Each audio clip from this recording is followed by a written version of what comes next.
Season 7, Episode 3, a whole season ago at this point. Not only did we get the reveal that Reg was alive and well in the Shy universe, after 4 whole seasons of bro just falling off the earth completely. In the same episode, we also get Reg and Jake pulling up to Nuck's spot. Reg is approaching Nuck about wanting to take over the mob, have it as his own. Obviously, Nuck is not going for that, so then Reg starts talking crazy. Talk about something, you know how I get down. We can go to war today, tomorrow, the next day. Nuck on the other end talking about some, just know if we do go to blows, I'm gonna bury the body myself. And they all get in each other's faces before Reg ends the scene talking about something. I'm gonna remember that. Now, when this scene first happened on screen, I'm not gonna lie, with how early it was in the season, I was super excited to see this storyline fleshed out and to see how both sides really go prepare for this war as the season progressed. Maybe potentially even going to a season. But as the season progressed, we really didn't hear much about this war after this conversation. Then we had more conversations between Nuck and Pastor Zeke, where Nuck was basically just giving Pastor Zeke unsolicited information, while Zeke served as bro's unofficial therapist. I will say Reg was building up some type of force during this time that really made it feel like this war was bound to happen. Now, I'm not saying the war is not gonna happen, but I am saying that we have gotten little to no focus on this storyline at all this season, which is kind of crazy when you think about this season starting off 3 months after the end of season 7. Season that ended with Alicia's death, a character that gave Reg and Nuck some problems last season. Problems might be a stretch. She was more like a nuisance than anything else. Now I understand when Nuck says that he had to lay low after her death because everybody would assume that he took her out. Even though he's confused, or people would think that, despite acknowledging the fact that he had to lay low. Why else would you have had to lay low if not for people thinking that you were associated with Alicia's death?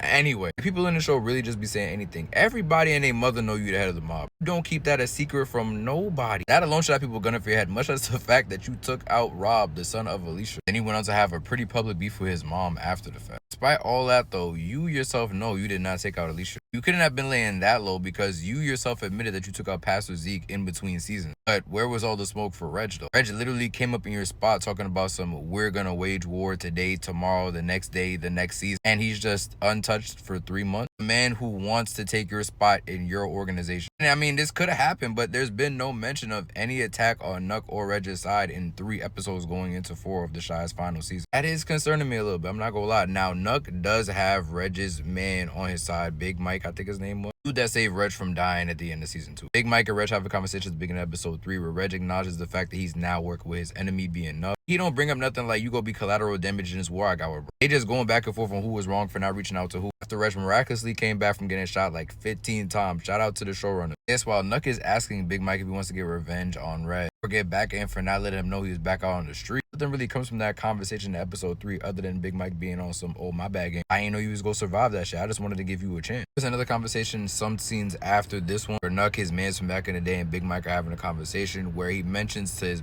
man's girl is Rafi's baby mom who defected from the mob to work for Reg. So there's more motivation there. I guess you could say Big Mike is still heated over Reg not letting him know that he was back out on the street. So there is hope that this war could still be getting down at some point this season. And then on Reg's side, doing a lot more work than Nuck in my opinion. He don't even got to do that much reaching in order for it to happen. He worked last season in order to get a crew together for this incoming war going into this final season of the show. Now it's a ragtag crew compared to the mob, but they got the motivation there that Nuck does not have in my opinion. I'm not saying Reg is the best leader of these individuals by any means, far from it. That man wants the mob, all right? He definitely wants the mob. Even if he hasn't mentioned in these past couple episodes, he did not run up in Nuck's crib for no reason. He's gotten this ragtag crew together in the last season. On top of that, he's recruiting people from Nuck's crew in Bakari, and people from Nuck's crew are going over to Reg's side in an extremely indirect way to say F and up. Another thumbnail of this video is saying the war that everybody forgot about. I said earlier on in this video that we really have not gained any traction on this war since this episode. I generally do think that the Shy plan on executing this war in full. Right now, I think we've been seeing a lot of Cold War tactics. Both sides are seeing how they could screw the other by taking people from the other side in order to get more information on what's going on the inside of the mob and Reg's operation. But not so much Nuck, because Big Mike don't really got a clue on what's going on in Reg's operation. And I would say Reg has the up on Nuck right now, considering he has Bakari and Rafi in his corner now. Again, that's just what it appears like on screen. We don't have the ins and outs of what went down in that 3-month period between the end of season 7 and the beginning of season 8. But it doesn't seem like Nuck has really done his homework like that. It's almost like he's super satisfied at the top. He's not worried about those down below. He's moving like that one villain that was on the Shy a couple seasons ago, which is insane considering he has done nothing to move like this man do that at all other than take people off the board for no reason. That's the one simulator I can give Nuck to do that, and it's a bad one. I said all I said in this video to say that I do believe we will see this war arc unfold in this series one way or another. Hopefully both of them just take each other out. I think maybe the reason why I didn't have the war unfold in the last season is because Reg just came back. Realistically speaking, if he went up against the mob, he would get cooked, let's be honest. Now that he's slowly taking pieces off of Nuck's board and having him join his crew, who knows what could happen. Let me know what y'all think of this storyline in the comments though. Did y'all forget all all about. Do you think we will see this war between Nuck and Reg unfold on screen somewhere in this final season? Who do you see coming out on top to take over the mob?